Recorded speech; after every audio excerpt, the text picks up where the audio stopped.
Hello,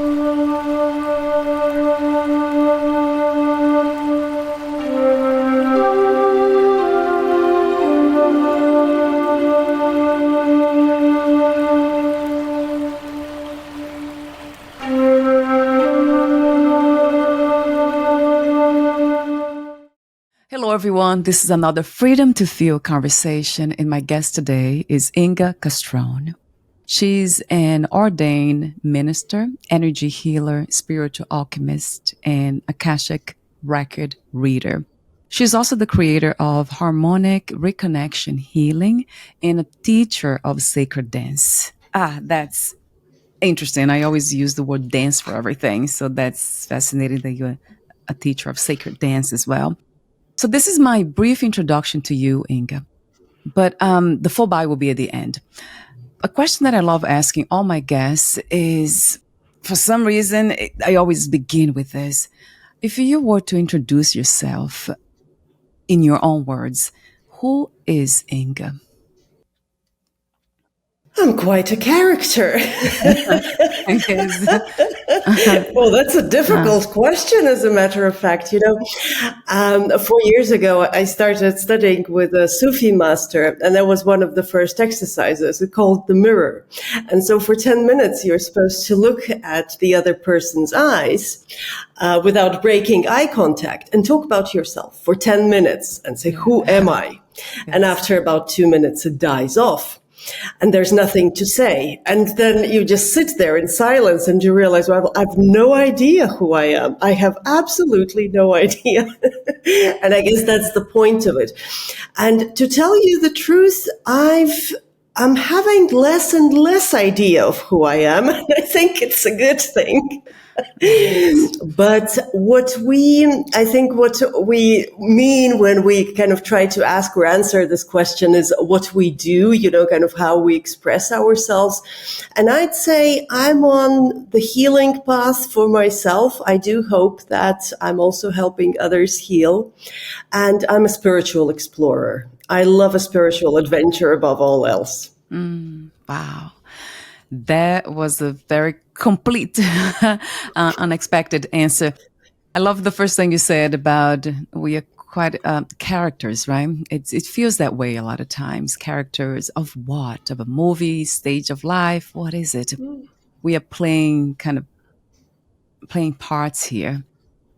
So it doesn't feel that way for some people. Some people, they believe to be those characters, right? And they really go on that way with the movements of mind, whatever thoughts, say to them, they just kind of go with it.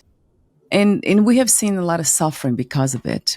Do you believe that this is not knowing what we are at this basic level, or the fundamental level, it's the cause of all suffering or most of our suffering? I certainly believe that identifying with the roles we play causes a lot of suffering. Yes, I love that you brought it up. That's really at the heart of what I believe in.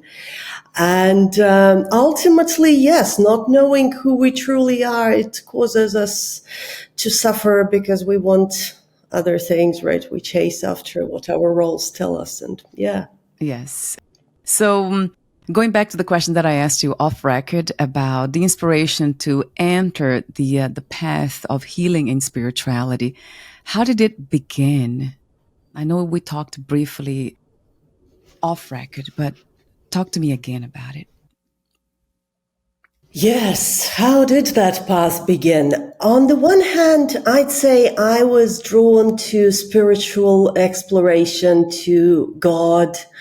At the time when I was a kid, I'd say, I just want to be with God, right? I just want to experience the divine. I remember I read this verse in the Bible that's, I want to live where David, I think, says, I want to live in the house of the Lord all the days of my life. And I thought, yes, I want that too. I want to live. Yes.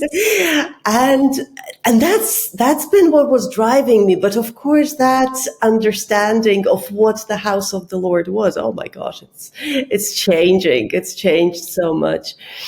And what drew me to my current path was about 15 years ago, I had a kind of both a renewal and a spiritual crisis. Then I had a soul-crushing relationship, and I had to start healing because I recognized that I can't continue to live my life the way I lived. I thought I was doing fine, but I'm just not happy with the life I had. I had a future, a pension plan, all the standard things, right? A family. And suddenly I was not happy with any of it. And I thought, no, there's something's off. Something went off along the way. And I began on this very strange path of not knowing what the next step would be. But that's where I am now. And I love it. Yeah. How do you define healing? I read on your website was the way you see, this process or whatever we call healing. And I have hearts here around something that you mentioned. But first, I would like to hear from you, from now in this very moment, how do you define healing? What's healing to you? This is such a great question. This is a perfect question. Yes, thank you for asking it, because it's really, it kind of makes or breaks everything. And yes, that definition, because working with people, and sometimes I've witnessed that those definitions are different. So for me, healing is not becoming perfect. It doesn't mean, well, one day I'm going to wake up and I will be healed. I'll feel no pain. Well, if you feel no pain, you have a deadly disease, and that's it. You're probably dead. And for me, healing means becoming whole, is becoming who you are at this point in life, and it never ends. It means integrating the parts of yourself that you used to hate, that you used to reject, that you thought were not good. Of course, those parts were projected onto everyone else. And the more harmony comes in, the more love and compassion for everything that flows through the world, through the reality, the more that, integration, wholeness, then I think the more healed you are. To me, that's healing, not curing, not being free. I had a conversation with someone not so long ago on my own podcast, and he was dying of cancer. And he was one of the most inspiring, the most healed, the most whole people I've met in my entire life. So I was like, wow, thank you so much for, giving me this gift. So it's integration, it's wholeness. Yeah. So you are a spiritual, I mentioned earlier, your labels and roles, spiritual alchemist, that caught my attention, and the Akashic Record reader. A lot of people don't know what that is. Some people don't know. Some people do and some don't. For those who don't know, what is Akashic Record? And that's actually a question as tricky as the question about healing. Yes. Because, when I was first introduced to the Akashic Records, that was about 10 years ago, the reason was that I wanted to explore my past lives. At the time, it seemed important. And I heard of this planetary information field that I could access and get advice and, and find things out and know everything and become smart. Anyway, nothing happened. So it took a few years more. But my current definition of the Akashic Records has changed. The original one, I'd say, and what I find a lot in Western discourse is that all the Akashic Records are, the planetary information field. It's true to an extent, but it's more than that. I started seeing it more broadly. And to me, the Akashic Records are becoming more and more connected with what the physicists call the Akashic field, the field that forms our reality, kind of that fifth dimension, the underlying structure, or what Rupert Sheldrake, I think, calls the morphogenetic field. the informing field. So it's not just something that stores information, but it's also something that gives that information, that informs us. It's like a structural layer of reality. But for the purpose of simplicity, I'd still use the definition, the planetary information field. It's an energetic, or even we could say a level of consciousness that holds, like a crystal, it records and transmits information. Right. Oh, wow. And then that information can be used or not. Can we actually ignore that information and just go on with our lives as it is, or it is important to access that information? It's a great question, because I think what I often meet in my sessions is people come in and say, well, I'll do everything that the Akashic Records tell me. Right. Yeah. So that's actually, it's definitely, it's a valid, I would say it's a very neutral information. It's kind of like a code that your computer program is written on. So you can know the code or not know the code. The program is still working. Now, the problem happens if the code gets, if we need to bring some modifications in the code. And I'm not saying that Akashic Record work is just, Inga said a few magic phrases and, everything became perfect and the code got restored. But that's the basic principle, the way I see it, how I understand it, is it's information in the sense of something that gives form, not the information in the sense of a collection of knowledge. That's where my shift happened in the last few years. But on the level of receiving knowledge from the Akashic Records, yes, it's possible. People have received knowledge, including knowledge of their past or parallel lives or ancestral lifetimes.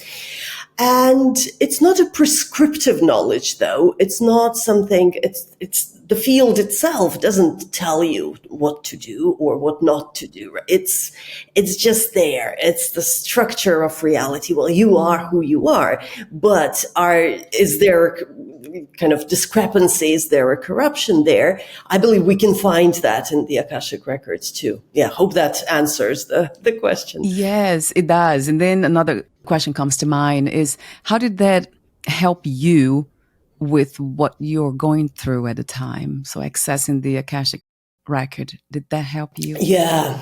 So in the beginning, as I said, I wasn't getting much. And later on, I learned that we work with that field as a kind of a meditation where the more you probe, the more questions you ask, the more you get out. The more you get out of it. It's kind of like creating a space and a container between people. You didn't know you had those answers in you until someone started asking you. And so it starts moving. So the more questions I started asking about the nature of my soul, kind of who I was, and the less how shall I say it, interested I was, or the less involved I was in the answers. I'm just open to receive whatever comes my way. Guide me. The more clear that information became. However, my most lucid moments, my most clear moments with the Akashic Records are always when I work with others, always. And then it becomes quite magical. Yes. Then I sometimes get, there are incredible stories, like, what someone's mother was going through during pregnancy, and that would be confirmed, or someone who went through childhood abuse and like really clear details. And that's kind of that it's shocking. And then the person would confirm it several years later. So it's quite a magic field, magical experience where, and for me, what it did was, it didn't so much give me answers, but it started embedding me, what you quoted, embedding me into the fabric of reality, right? Into that flow. I started seeing things differently from a different perspective, I guess, less detachment, less judgment, also more compassion. It just is what it is. Yes. So you're also the creator of Harmonic Reconnection Healing. This is your latest work, right? Discovery and contribution to this reality. I have so many questions for you about that because I went on your page, so I have lots of questions here. But just for now, give us a brief introduction of what the work of Harmonic Reconnection Healing is all about. Yeah, so that emerged out of working with the Akashic Records and finding the need to ground all of these fine and high matters that we just spoke about into the physical reality. So, because what was often happening for myself in my own life and in the lives of clients I was working with, yes, we'd get those moments of revelation. We'd see ourselves through different eyes. Even the energy would move and we'd say, oh, wow, I really feel a lot has shifted. But then it goes back to default because it doesn't have anywhere to anchor. It's like, wow, I have those intense highs, but then I have to start cleaning the house again and my life is horrible again. And, roughly put. And and especially I think people who are drawn to this level of work and to engaging with these metaphysical matters, they need grounding more than anyone else, but of course they don't want to ground.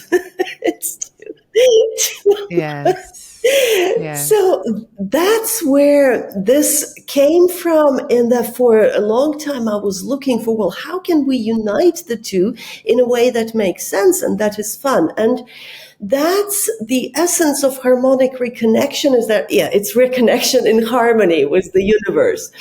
And I also work with the imaginal realm, so with our subconscious mind.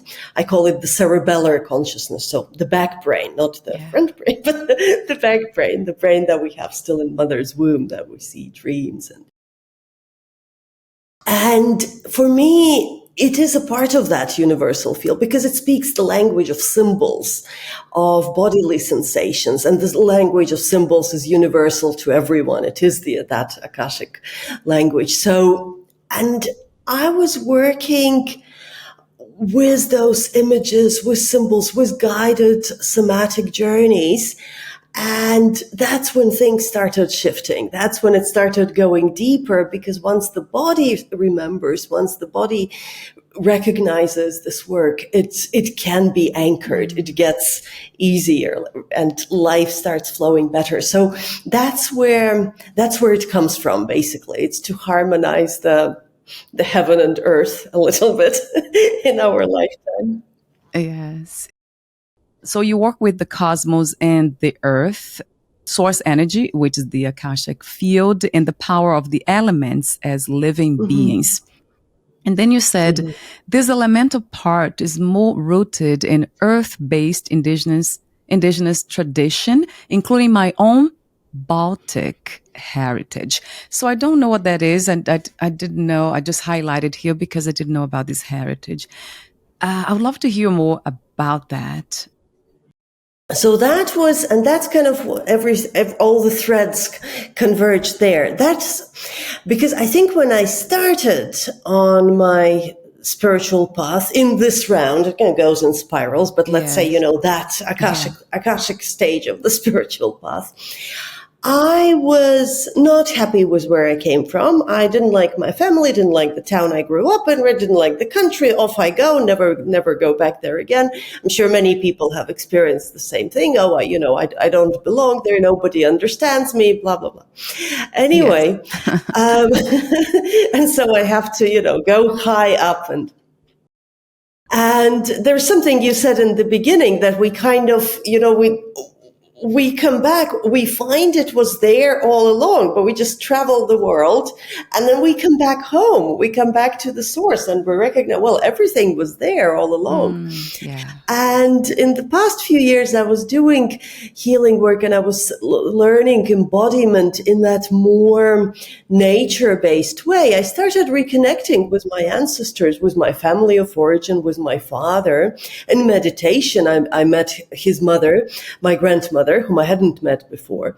And she kind of indicated that, she taught him the knowledge of herbs and plants. And I said, well, that's a beautiful heritage. And I know she asked to be buried under a pine tree. And that's such an old ancestral tradition, to be connected with the trees and kind of that symbiotic relationship, trees as our old ancestors, because our nervous system and our energy system is also based on the structure of a tree. And so all of these threads started coming together, and I realized, well, okay, our ancestors, yes, many of them were unhealed and disconnected and had issues, but they are also the weaving of my body, of my bones, of who I am. So they're also the power. And of course, I had awakened ancestors who can help and connect with me. So they came from the Baltics, but basically, I think the idea here, I think most of our ancestral traditions, they're actually pretty much the same, in the sense that they lived embedded in the rhythms of nature. So sunrise, sunset, the seasons, right? The wheel of the year, the dark and the light, respecting the dark time with its occupations, with not having lots of light around. All of these things, which we just imagined we could live without, and then we started getting all of those diseases that nobody knows what to do with, and so on. So it was, I just realized, well, I didn't have to go very far. I didn't have to learn any other tradition. I didn't have to learn, I don't know, Haitian voodoo, for example. I don't need to go elsewhere. I can find it where I was born, because my ancestors can teach me exactly the same thing that everyone else teaches their children. Yeah. So, and that was a beautiful revelation, because I was, right. Yes, I have landed. I'm not homeless. Yes. Yeah. I'm just so fascinated with the water, and I love being around the ocean all the time.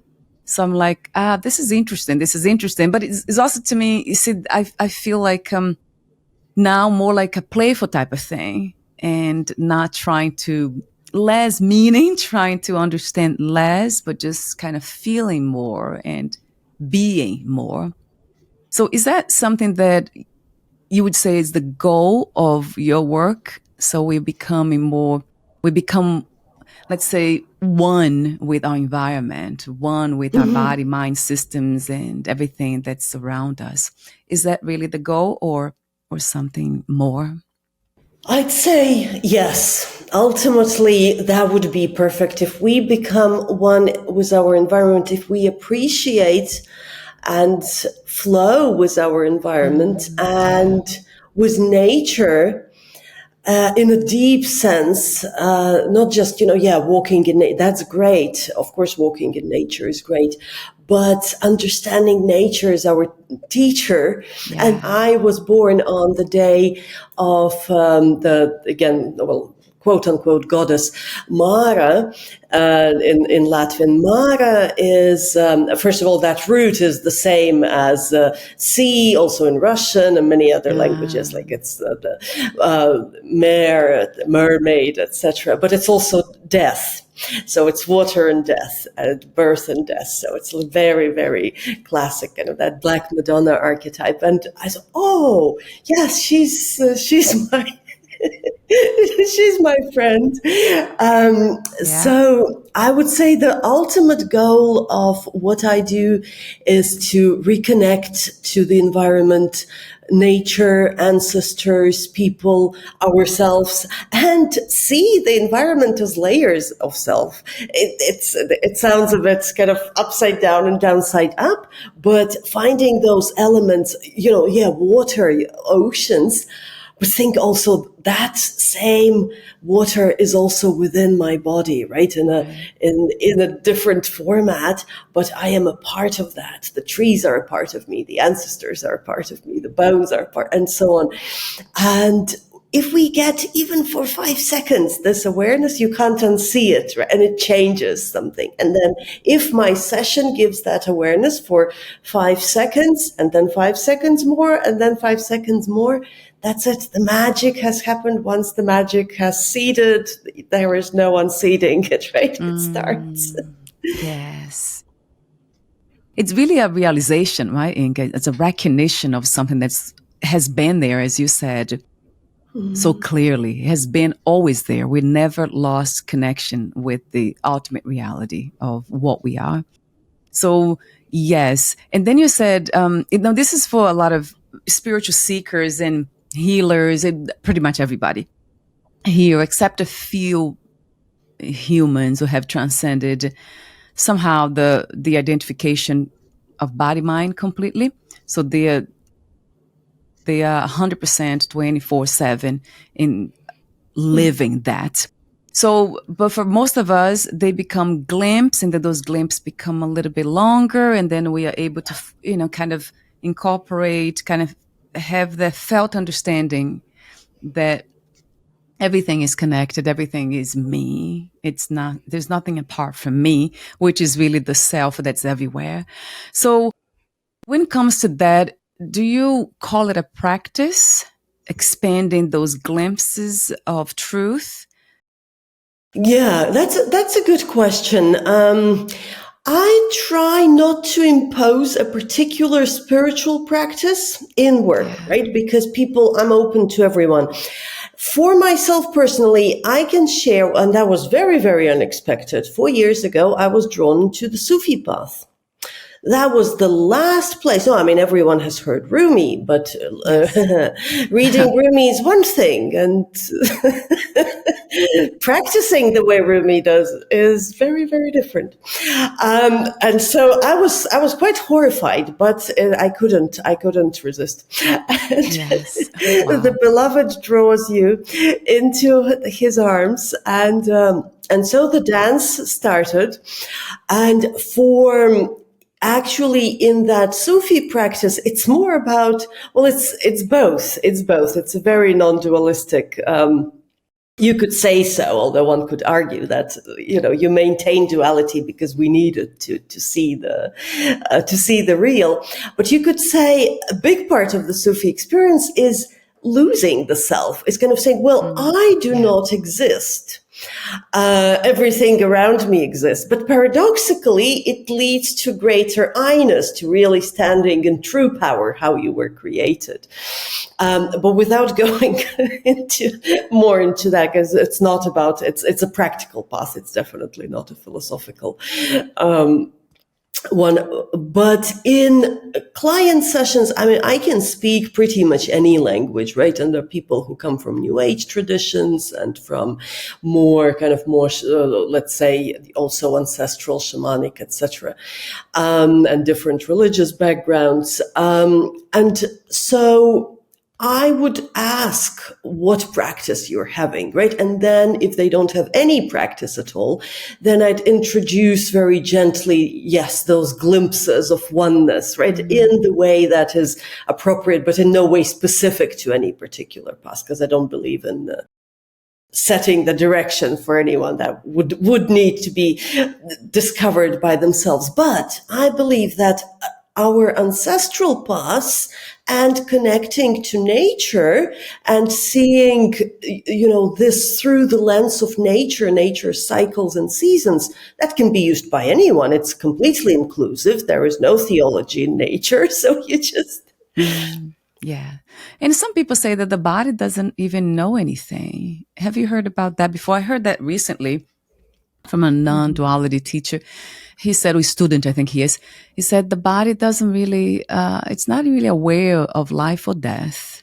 It just appears here, and then it functions as it does what it's doing. It's flowing with that reality, its own reality, but doesn't really understand what life or death is. Is that, yeah, I would love to hear your perspective on that. That's an interesting one. I might have thought along similar lines earlier. I kind of have a little bit of a different perspective on that, and I think it's rather than kind of going up, it's a more down and then in circles, meaning that I've come to believe that the body becomes a teacher of the soul, because the soul is, well, on higher levels, it is perfect, right? We just purify that. But the body does teach the soul, and then it does have, that was I'm still kind of trying to sink into that. The body does have an intelligence, in the sense that every cell has a communication system, a time coding system.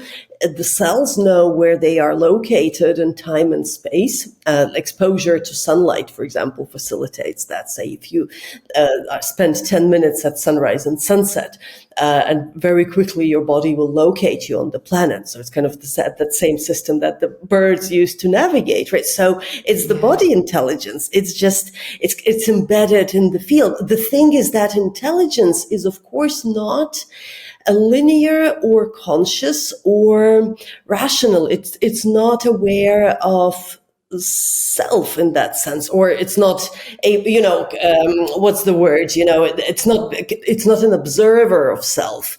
It's a very different. It's in it in the moment. But I've come to see it as not inferior, but rather, if I may say so, a more feminine aspect, perhaps, like a feminine intelligence, right? Like a more cyclical, more spiraling intelligence, very, very different from the linear and rational intelligence that we also all have and that we need. That if we are all just in the bodies and in the flow, that's a big problem.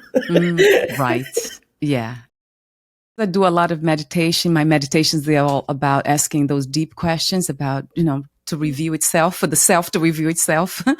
And sometimes I get glimpses of a light that it's type of light that you cannot see with your eyes, the physical eyes. So that's, and for some reason, I got a glimpse the other day, I have to share this here, of being something, the body, mind, the soul being afraid of that light.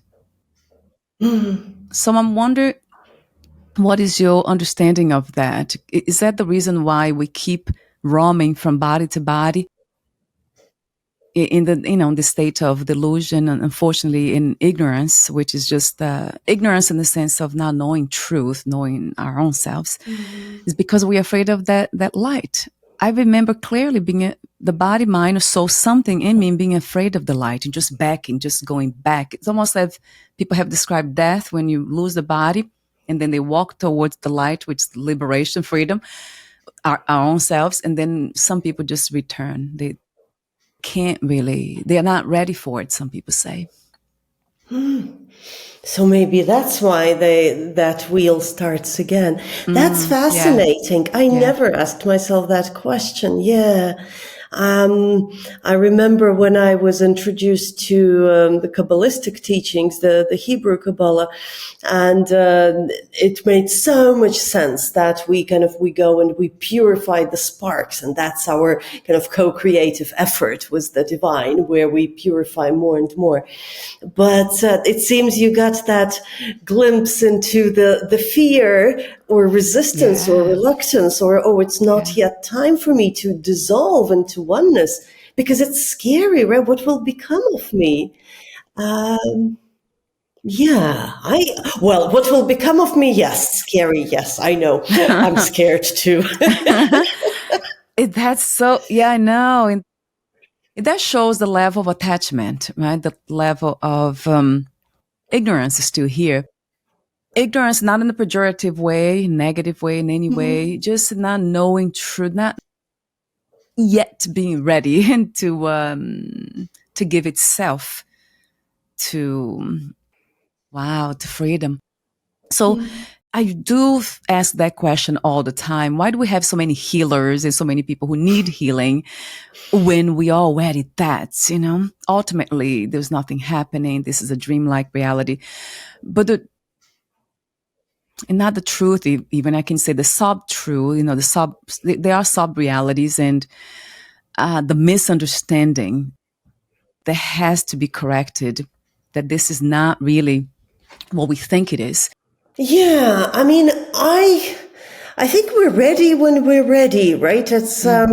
It's like everyone has their own path, and I feel enlightenment, or I don't like that word, but I have to call it something. It can come in a second, right? And it can take 1,000 lifetimes.